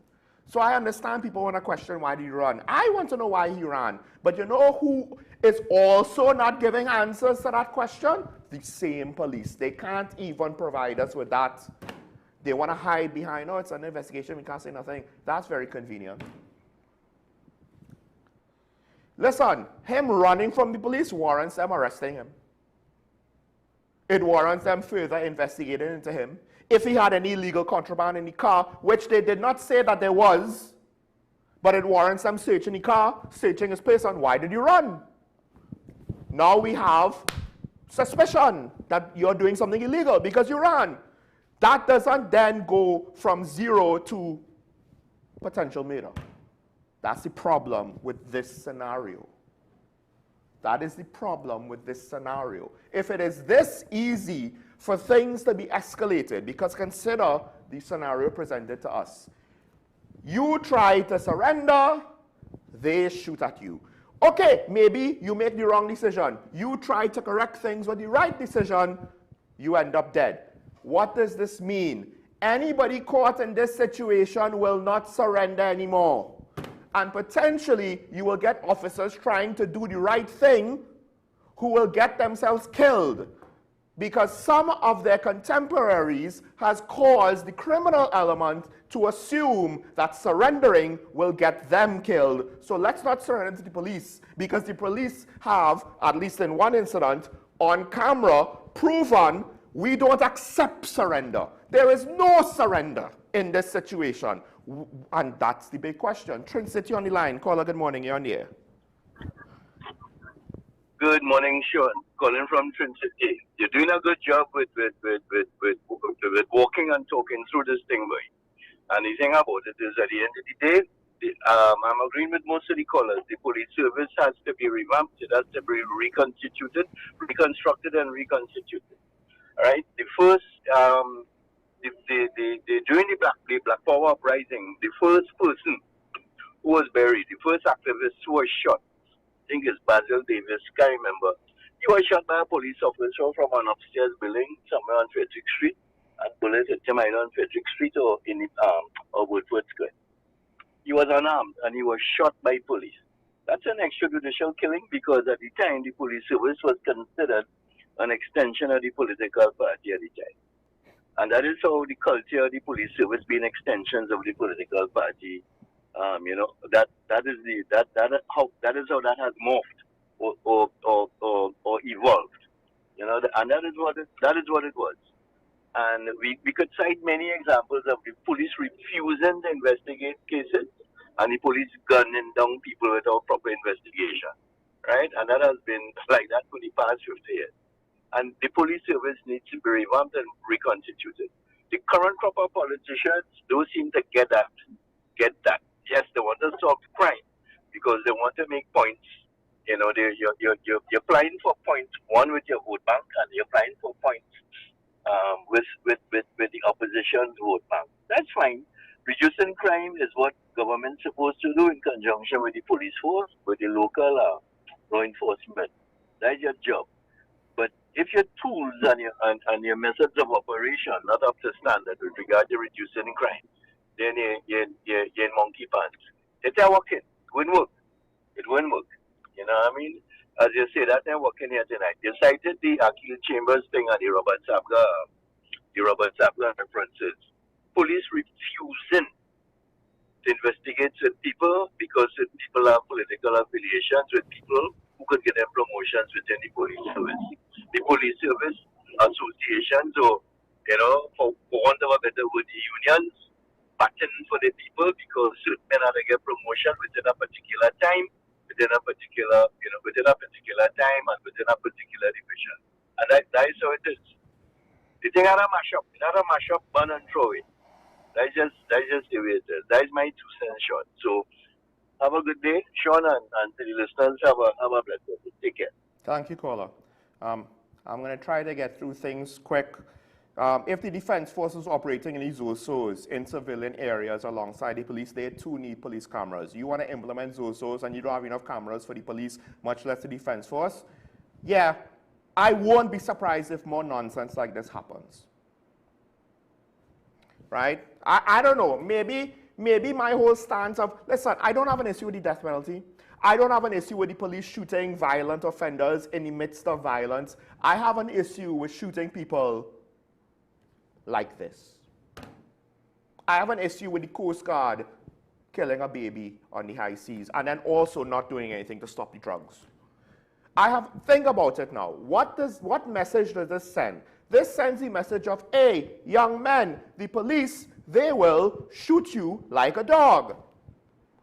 Should you have any respect for your fellow citizens when society, because society not speaking out against this is telling the people disenfranchised with the systems of government, bureaucracy, law enforcement, etc., the very foundations of our society, our laws, our education system, etc., what the message is sending them, whether they consciously realize it or subconsciously feel it, is that the system not only doesn't care about you, it will kill you like a dog in the street.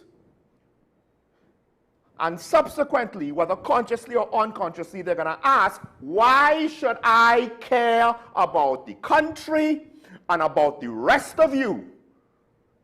Me, every viewer, every child going to school, every granny and grandpa and uncle and auntie at home, every common citizen trying to just struggle through and survive in their life, when they feel as though the world is against them, to the point where potentially they're seeing people that they can identify with being shot like a dog when they are trying to surrender, what is their emotional response going to be? It's going to be, I don't give one A, one S, one fart about any of y'all. I'll kill who I have to kill. I'll rob who I have to rob. It doesn't matter to me anymore. I'll treat society as how I perceive society is treating people like me. How is that going to de-escalate the situation and reduce crime in the long run? All of that social programs and ZOSO talk, that was just copy and paste from Jamaica. That was copying someone else's homework. We're not understanding it one bit.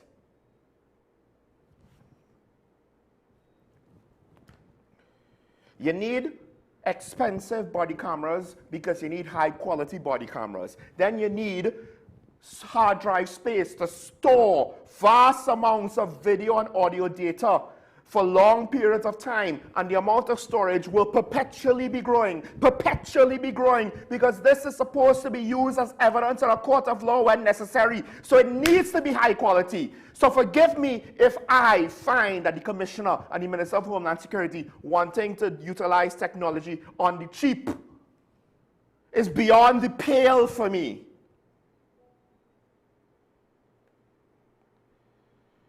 The cordons are undefined.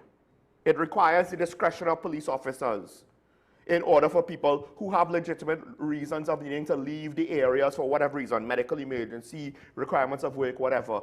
Dare I say, what is the vast examples of good judgment that shows that the police could exercise discretion in a meaningful, realistic manner across the board for realistic expectations that it will be done for most people that deserve the discretion? There's none.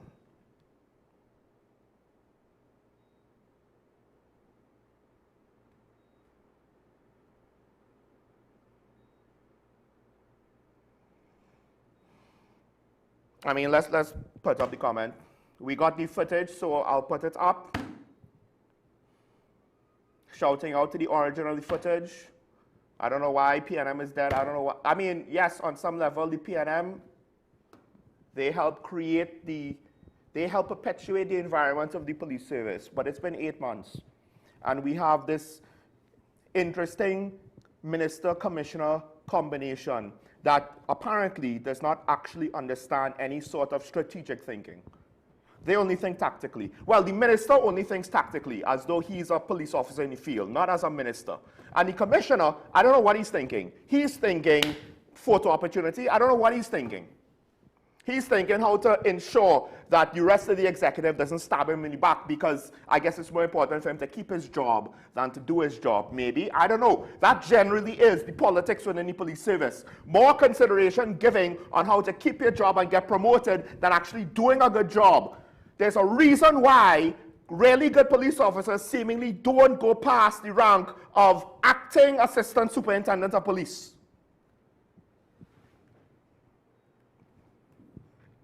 I'll end with this. Somebody said it right. One of the callers earlier on in the hour said it right. Where's the Prime Minister? I'm not going to say that she's directly responsible for this, but this is another opportunity to show leadership.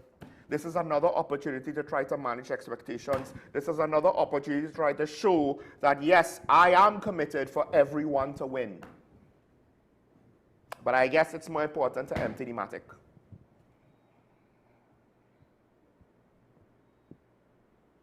She is responsible for the Minister of Homeland Security being where he is. She is responsible for, essentially, the buck stops at her for the budget of national security in this country. If she thought body cameras were necessary, she could say body cameras are necessary. Minister of Finance, make sure they have enough money to include that in their expenditure plans. It's not about telling the commissioner what his marching orders are, but the budget is settled by the government.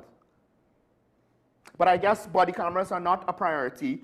Trust and confidence in police service is not a priority. The reputation of the officers are not a priority. The capacity of society being able to trust the system is not a priority.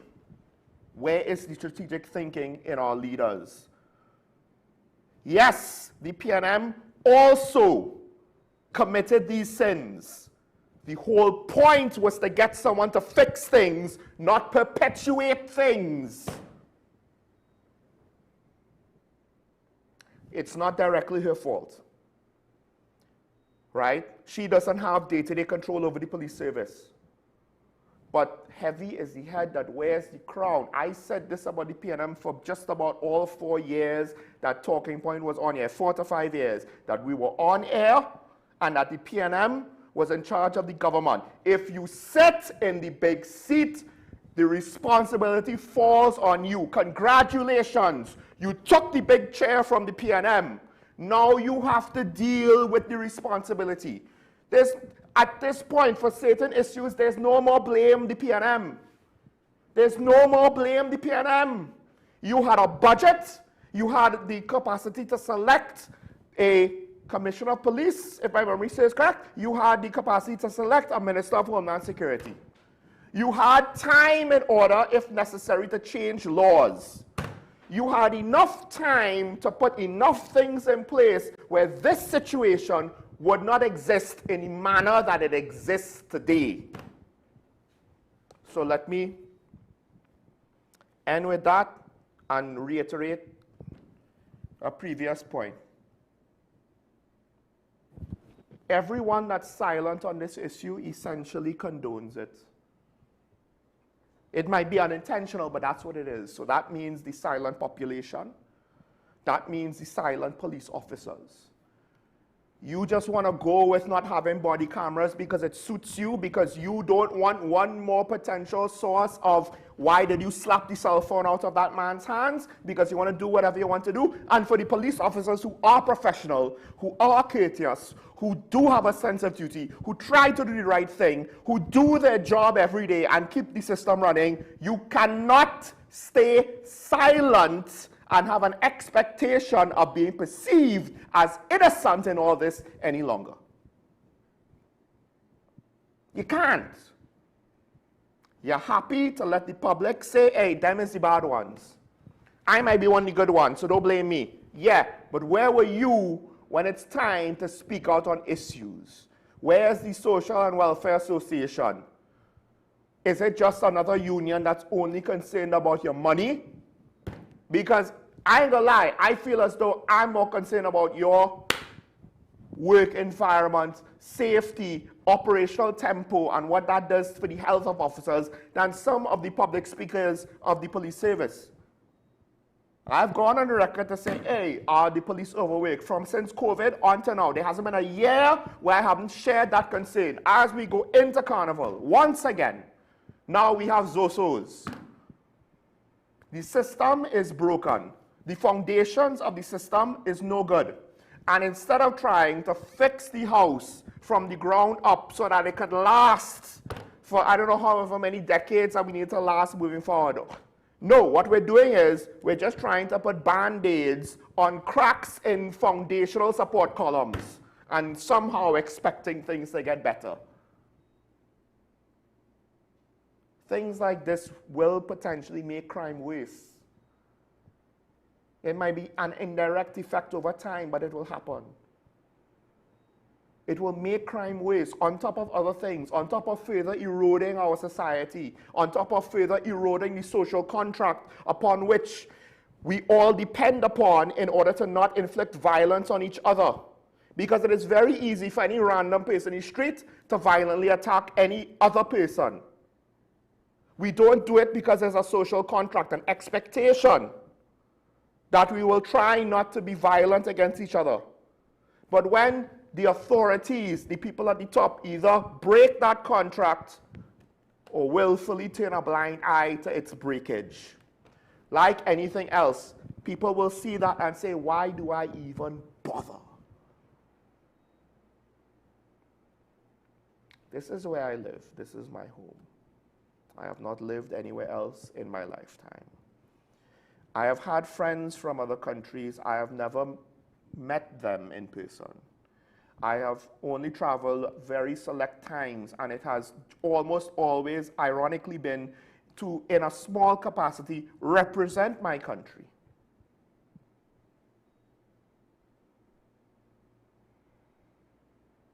I'm a sentimental guy. I don't like seeing parts of my childhood changed. I don't like seeing parts of my life's history being stripped away. I don't want my country to be one of those things. It's one thing to move on from homes and friendships and cars and family members who pass away or move away. It's another thing to watch your country be eroded one step at a time due to the callousness of fools and the ineptitude of those whose ambitions far exceed their actual ability.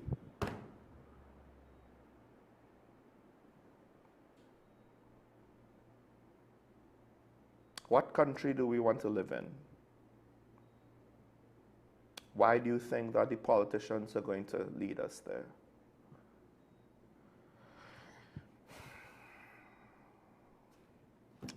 Hey, it's just one guy, right? Who cares about his death? Why should we? People die in this country every day.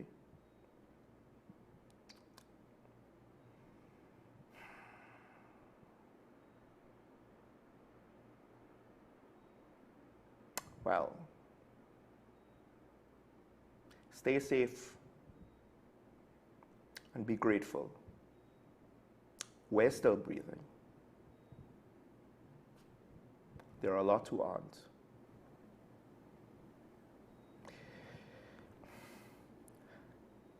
I am a Catholic. I have faith that God exists and that there is an afterlife. I am also someone that thinks logically, and I have no logical reason to think that is true. I believe it is true. I hope it is true. I have no evidence to say that it's true. Which means the horror of death is that your existence ends.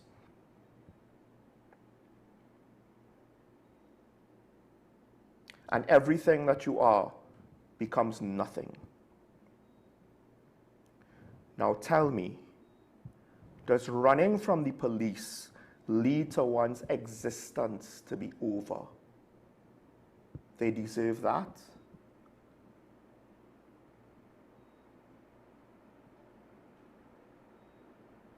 If he was guilty of something, try him in court. But now that he's dead, he'll never be convicted. So by the law, arguably,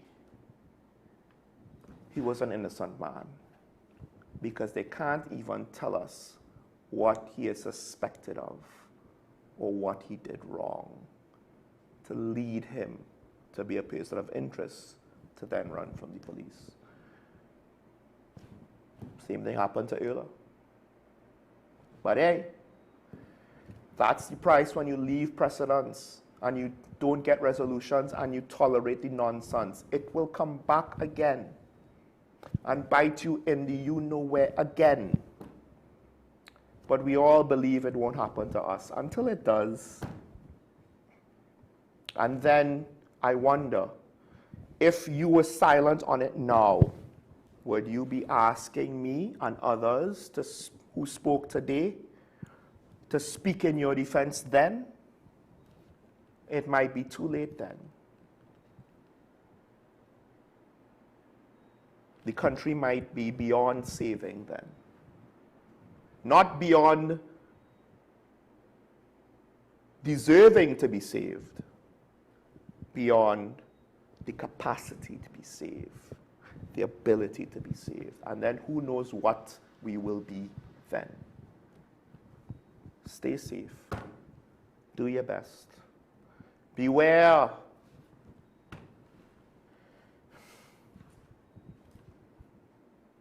Beware of everything, it seems like. Forgive me for not wishing you to have a good day today. I'm just not in the mood.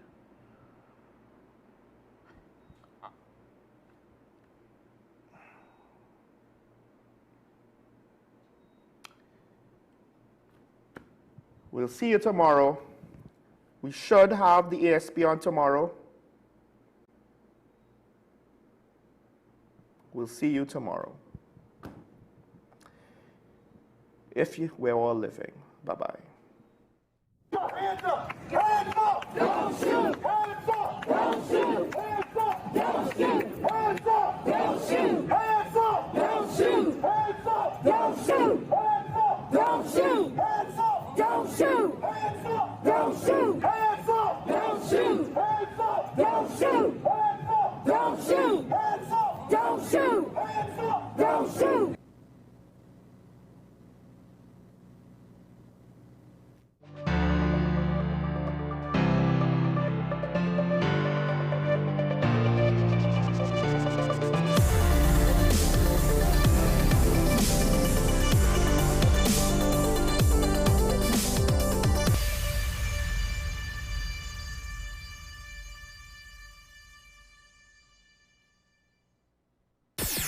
WESN.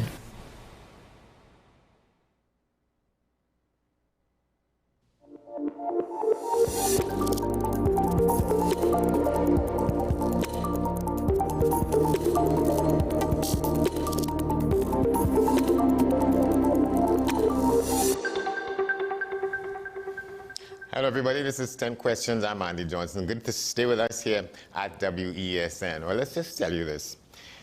In the current edition of the BWE Beat, or the Caribbean Beat, that's the magazine put out by the state-owned airline, Caribbean Airlines. There's an article headlined Sustainability, a Way of Life. It is written by Dion Ligor. She's the executive manager for corporate communications at Caribbean Airlines. This is some of what it says. Sustainability, a way of